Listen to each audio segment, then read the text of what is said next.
can turn around to profit, to revenues, or also to progress in matters of leadership and also business. That is a conversation we are trying to set pace here with Wangina Thara, the communications manager and organizing secretary of JMLS. I'll be telling you what JMLS stands for, but if you are keen, when I started the show, I did say the full meaning or the what JMLS stands for. However, the communication manager and organizing secretary will be putting all of that into perspective. Don't go too far. If you have any questions, please shoot them through to us at KUTV Kenya. I'll be right back with her.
Alright, so it is Jeff Hill Mentorship and Leadership Summit. Msiniwe, kuna mtu hapa anasema that nimekuja kuwapatia mtihani ama nimekuja kuwaelezea vitu zinafanyika kwa show. So, alright, JMLS stands for Jeff Hill Mentorship and Leadership Summit. It's as easy as that, right? So, usini crucify that I'm turning out to be a lecturer on Biashara Tuesday. We're having a conversation on business, mentorship, and leadership. And if you're a young person who's out there, how can you move ahead while also, getting yourself mentored, getting yourself some leadership skills, but also employing this in your business, in your day-to-day activities to turn around your situation, get yourself some progress in business and any other sphere of your life. Jeff Hill Mentorship and Leadership Summits train and mentor on leadership, creativity, and innovation, human dignity in effort to advance peace and also climate change. And I'm sitting here, as I already introduced to you guys before going on break there, Wangina, who is the communications manager and organizing secretary for Jeff Hill Mentorship, and she will be telling us exactly how they've been doing the activities over at JMLS, and also if you want to join, and how are the benefits, or what exactly can you look forward to once you join JMLS. Welcome to the show, Wangina. Thank you. How are you? I'm very fine. Yeah? Yeah. Are you a fan of World Cup? Are you? I followed it kwanzia the opening ceremony, so I'm a very big fan. Yeah, so you're having quite a good time. Yeah. This period. Yeah, I am. Great. Welcome to the show. You're Thank the communications manager and organizing secretary at JMLS. Before maybe we get to your role as the communications manager and organizing secretary, were you also part of the mentees under JMLS before? Or are you? Part of the mentees, no. Part of the founders, yes. Oh, okay. Yeah, because when it was started the idea came with two guys who are Jeff and Hillary. That's where the Jeff Hill name came from. Oh, okay. Yeah, there's a Jeff and a Hillary. That's a bit, that's like, I think, way creative than what I see in shops. I see Ann Kama for Ann and Kamau. But Jeff Hill is a good one. So Jeff and Hillary. Hillary came up with the idea, but they needed more people on board, and so they approached me because we had done a previous project with them, a book launch project. So that's how I came to be part of the founders of Jeff Hill Mentorship and Leadership Summit. How long ago was this? Maybe 6 months ago. Oh, okay. Yeah, 6 months. And I will say it was started virtually. Like we are, most of us are from KU, but when it started, we were at home during the holidays, the second term, and we were like, what can we do? Badala ya kukaa nyumbani, what is it we can do as youths for youths? And it started by going to high schools for mentorship.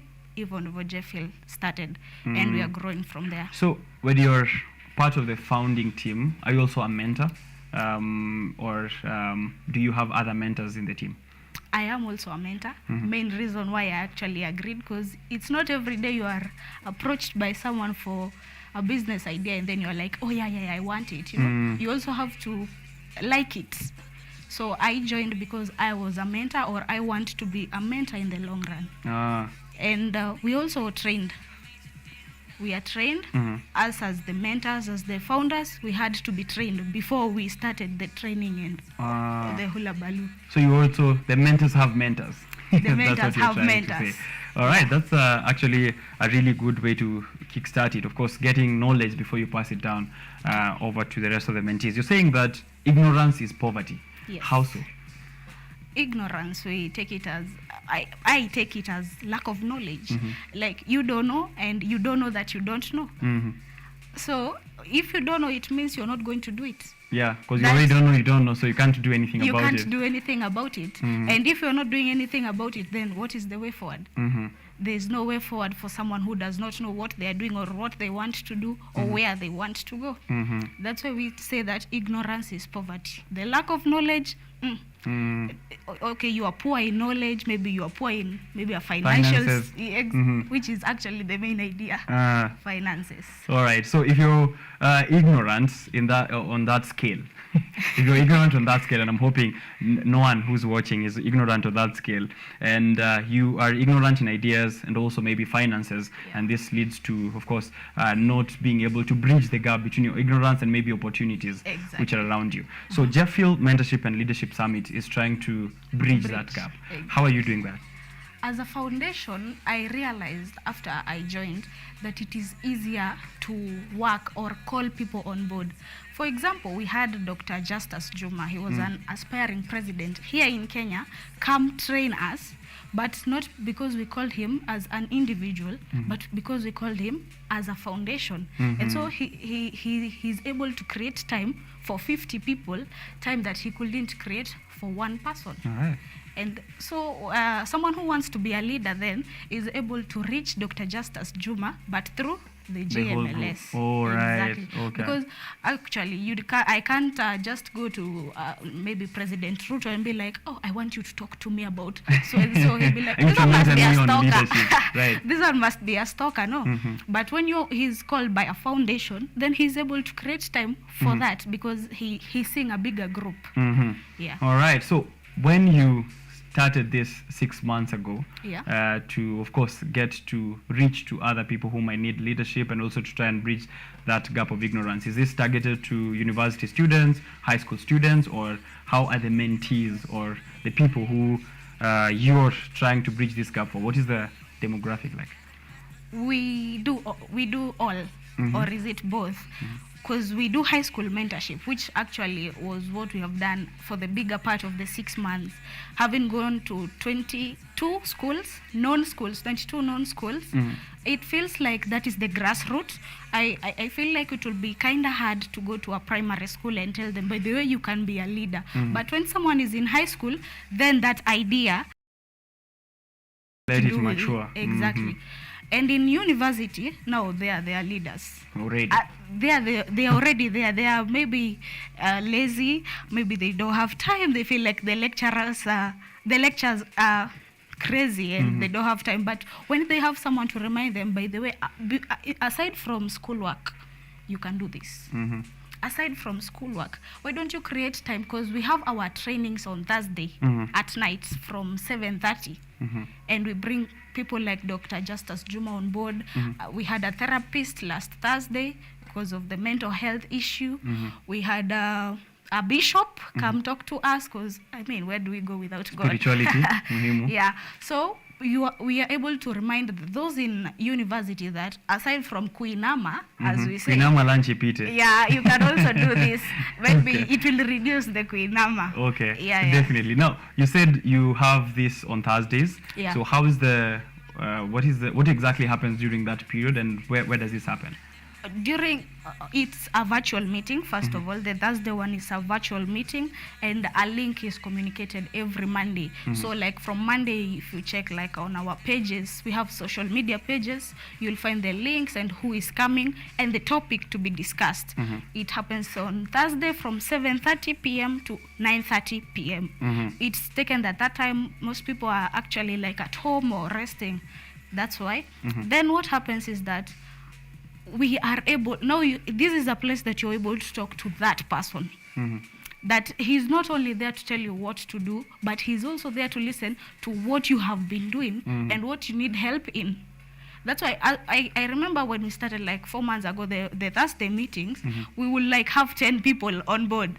Now we go up to 40 people. We're like, is this happening? Because this one learned and then they went told someone and then they told someone. We actually have lecturers joining us on the Thursday meeting. Who also wants to listen to. And wants to listen. Yet it is a youth foundation. So I mean, you're only 18. This lecturer might be 60, but he's sitting there also listening. trying to be mentored. Also trying to be mentored and led or taught on leadership. Yeah. Great. You've mentioned there a couple of interesting things that you also have a look at on those Thursdays. You said you had a therapist the other Thursday. You also had a bishop. Of course, I hear the spirituality, mental health, leadership, innovation. What are some of the other themes that you guys tackle at the training?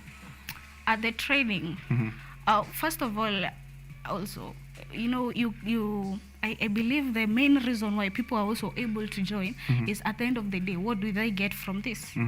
There's certification. Oh, okay. And the certification comes with the levels. There's a bronze certification for it comes with the number of times you've joined. Then there's the silver one, there's the gold one. Apart from mental health and all those that I've mentioned, we also get to like be a cheerleader. Now we come and ask you, what were you doing? What did you want to do? What do you want to have done by tomorrow? And we are like the reminder, by the way, you were to do this. By the way, let's work together and see what we can achieve by doing this together. So apart from getting people talking to us, then we are able to stand and sit down for a minute and replan or restructure what we had personally. Yeah. That's an amazing setup you have going on. There's so many activities which touch, of course, on very important aspects of a youth who's especially in campus needs that kind of mentorship, someone to be an accountability partner, and I feel like they do get that at Jefffield mentorship and leadership, right? So the process to join now, for someone who's watching, they'd like to be part of it, how do they go through with that? If you want to be a part of Jeff Hill Mentorship and Leadership Summit, especially if you are around KU, maybe I should have mentioned that we have something that we call charters. There's a KU charter, a Pwani charter, and a Tangaza University charter. These are like, let's say, offices, only that they're invisible offices. And in those charters, you get to meet your chairman in that charter. And joining is pretty easy from there, because with the chairman, then you are as well as part of the group. Yeah. There's no registration fee, no requirements, eligibility requirements, anything like that. Registration is that you are a youth, and if you are older, then you have to be our sponsor. I'm joking. But yeah, it's only that you are a youth and you want to learn, or you want to learn, maybe teach. It's all allowed. That is all the registration required as of now. So if they do want to do that, they have to ensure, of course, they go to the universities that you've mentioned and meet with the chairman. But if they can't, of course, meet with the chairman, they don't have the contacts, is there a way to reach out? Yes. Call, website? There is a number, 0796 87 77 13. 0796 87 77 13, where you will reach our HR, our human resource manager. There is also Jeff Hill, the email, jeffhillmentorship@gmail.com. jeffhillmentorship@gmail.com. All of them are in small letters.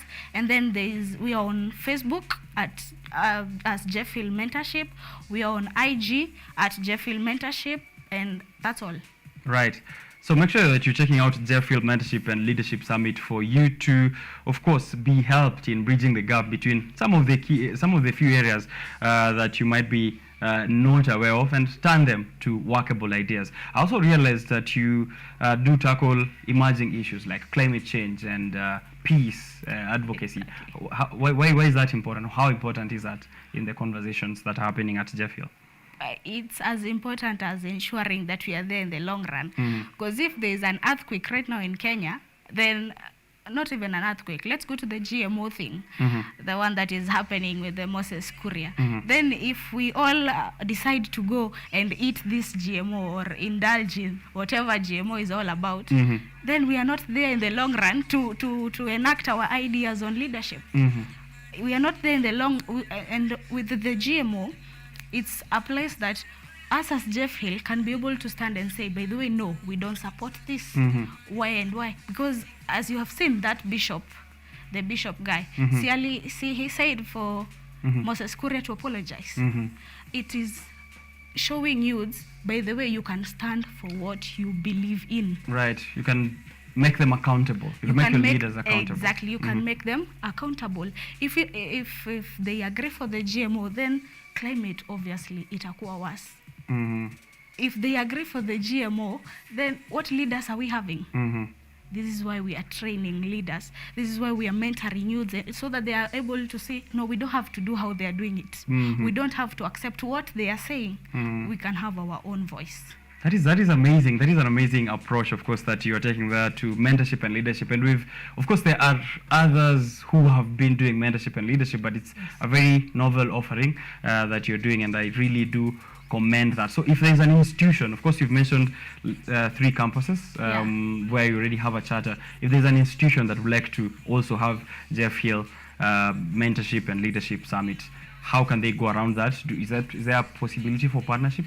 Yes, there is a possibility for partnership. You reach us through the Jeffhill Mentorship at gmail.com, where we will send you our official letter, the one for combining our efforts together, and from there we will see what we can do together. Right. Okay, maybe a last call out to guys who would like to join, and a call to action, of course, what they can do, next steps they can do, even if they do not join Jeffhill. If they are very far, maybe mtu wako Kisii huko bado chata yenu haijafika, what can they do even in their small capacity to get the same skills or the same training that you're impacting before apatane na nyinyi wakwe kwa njia towards maybe leadership as well, wasi miss out? What you can do in Kisii or wherever you are is come together. The main thing is teamwork. Please come together, work together. If they say if you walk alone, you walk further, but if you walk together, you walk far. So come together. That's the secret. It's when you come together that you're able to approach the biggest of people as we know them, because nilisema ukienda peke yako, then you are considered a stalker. True. So the secret is teamwork. Come together. All right. Yeah. Thank you very much, Wangina, of course, the communications manager and as well as the organizing secretary for JFL, JMLS, Jefffield Mentorship and Leadership Summit. Check them out in KU, especially if you're a KU student on Thursdays. Are there any other activities apart from the Thursday meeting that happens? Yeah, they are every Sunday also, apart from now that in KU especially that we have exams, but in the other universities I'm sure they are continuing. Every Sundays we have physical meetings. Here in KU, it happens at BSSC, room 288, 238, I'm not sure. I'll confirm that later, but in BSSC. BSSC. Yes. You said that Thursday is usually a virtual meetup.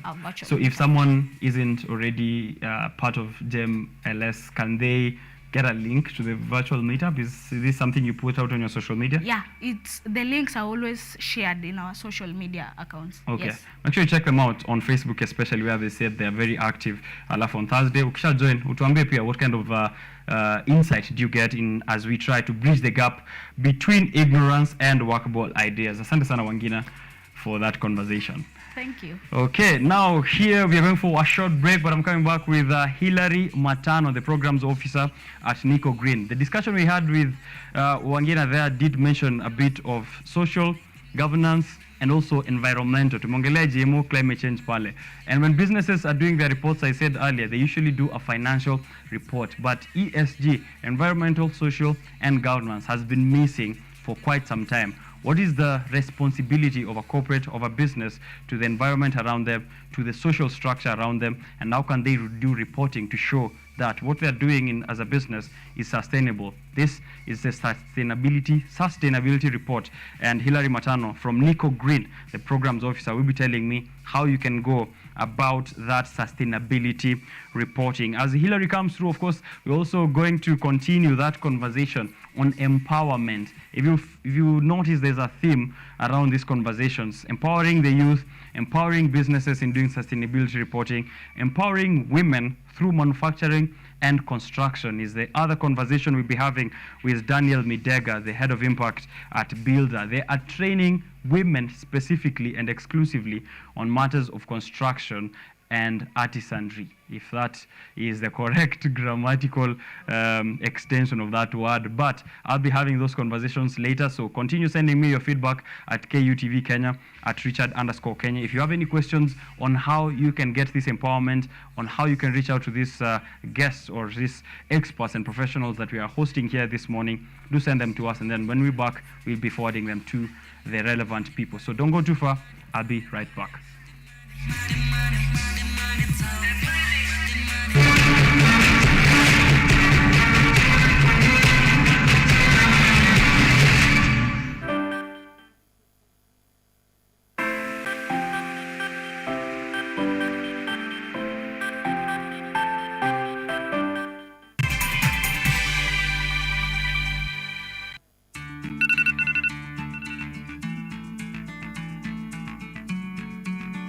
Why are you taking medicine? Are you okay? Yes, I am. The tablet is for HIV prevention. Pre-exposure prophylaxis, PrEP, refers to antiretroviral drugs taken daily by HIV-negative people who are at ongoing risk of HIV infection to reduce their chances of becoming infected. If used consistently, PrEP can reduce the risk of HIV infection by over 90%. However, because it does not protect against unplanned pregnancy, it should always be used with a family planning method. To get PrEP and any other HIV prevention method, visit a healthcare provider. To talk to someone on PrEP, uliza NASCOP at 0800 724 848 or use direct line 0726 460 000 or 1190. This message is brought to you by the National Syndemic Disease Control Council. Hi everyone, my name is Magdalene Wanjogo and I'm the Executive Director at Nairobits Trust. Nairobits is a non-profit organization that is based in Nairobi, Kenya, and our work is around using technology to improve the lives of young people from urban informal settlements. So our role was to create safe spaces or girls-only centers and also sensitize the community on the need to have young women pursue, courses in tech or STEM. Why gospel? I chose gospel because I grew up in a family that always depend on God. In music, kuna prophets, kuna preachers, na kuna teachers of word. Na pia kuna wenye wanakuja kufanya muziki for fame, kuna wenye wanakuja kufanya muziki kujibamba. So it depends what is your purpose in gospel ministry.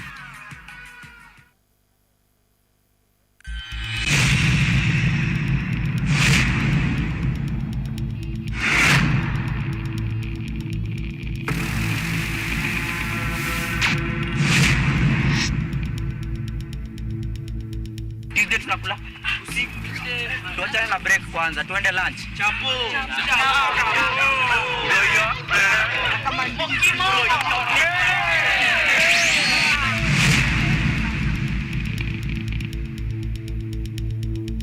Rasha piga shada kuna giza sikinai tujinai siweke story kata maji pia shada liko nasio nikosa msupo si stress kama rende kisha basi nipe najua ni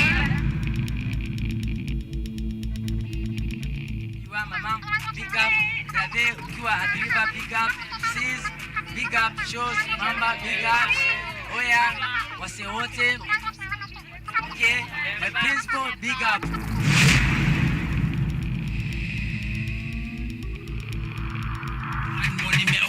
Whatever me say no, I know. No, I know. Dancing mashika mashinani. Kila choche kila mtaani. Dancing na leta burudani. This is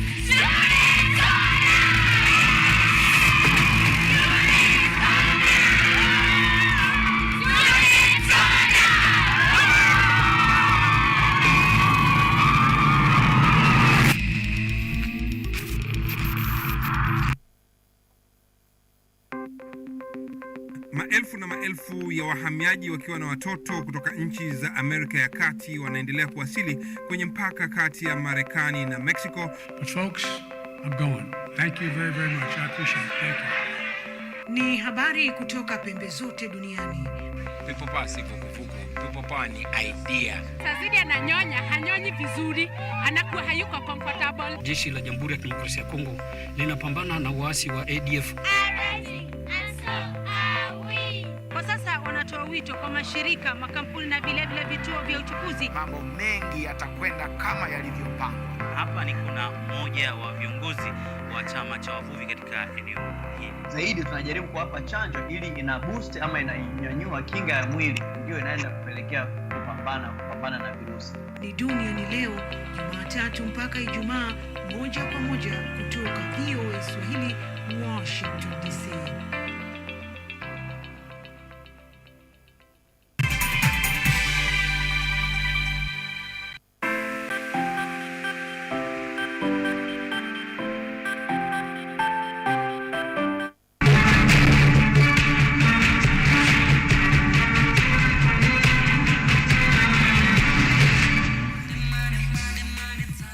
Biashara Tuesday is still live on, and I'm glad that you are still keeping it tuned here. It's 8:12 in the morning, Nairobi time. If you're in Kampala, it should be the time that you're seeing on your phone. If you're in Kisii, tell me, kama uko 5 minutes behind. And but you're still on time for the conversations which are happening here on Biashara Tuesday. Empowerment is a theme that is going on through here, throughout the conversations that we are having.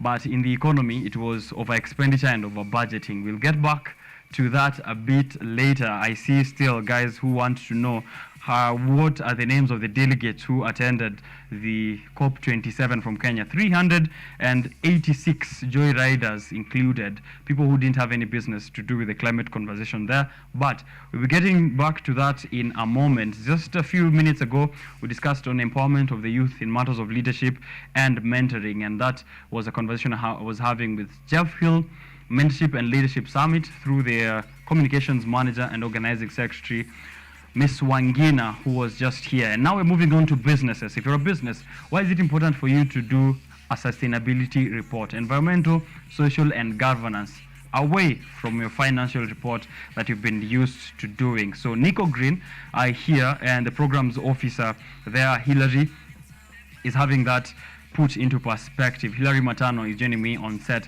and I'm glad to go through this with him. So if you're a business, a small business, medium, huge business, corporate, large enterprise, this is a conversation for you. Welcome to set, Hilary.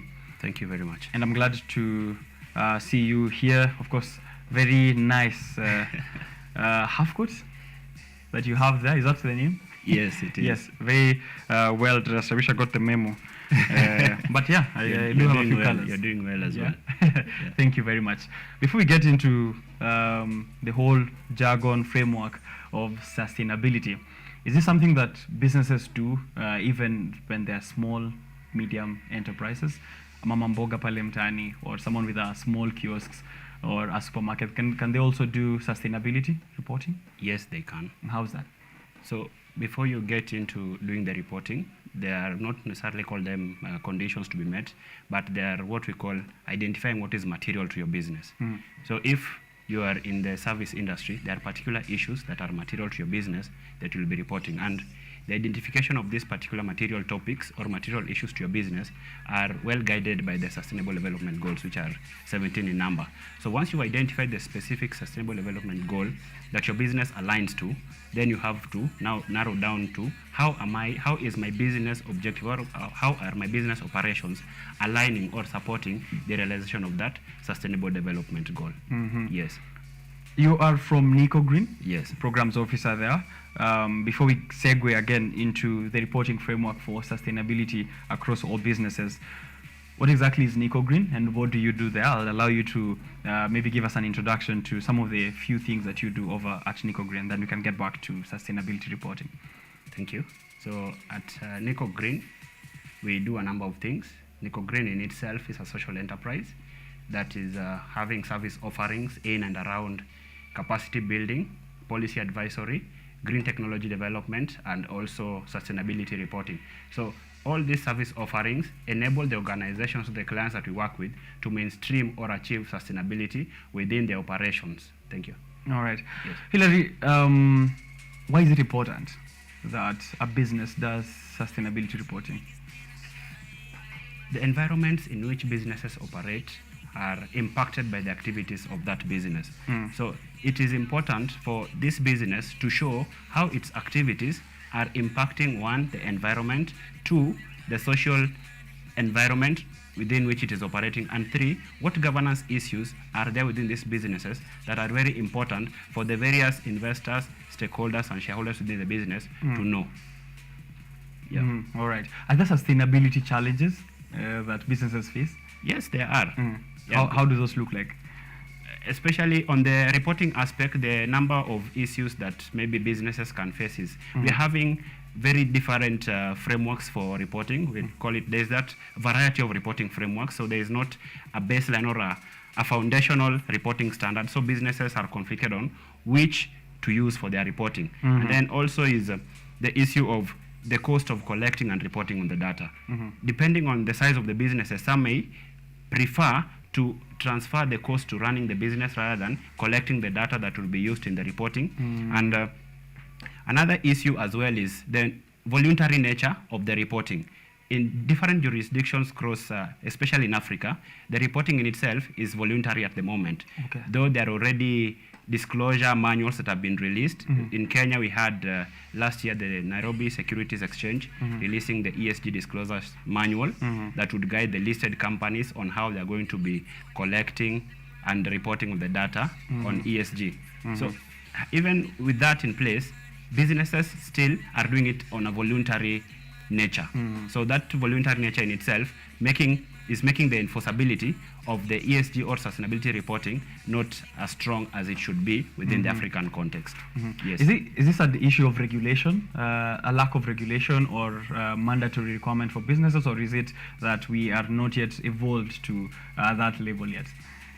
It would be both sides, because given the establishment or the publication of the guidelines or the manual, it in itself shows that we are already taking steps towards getting there. Because we cannot just get there. We are playing catch up on matters of sustainability reporting. In the Western world, it is already well established and it is founded within the laws that are guiding the businesses in operating. So as we also taking the steps to go to finalize or to have the publications in place, going forward we'll have regulations in place requiring businesses within Kenya, that is, to be able to submit their sustainability reports alongside their annual financial reporting that they always do. All right. We've mentioned there that some people are also not aware of the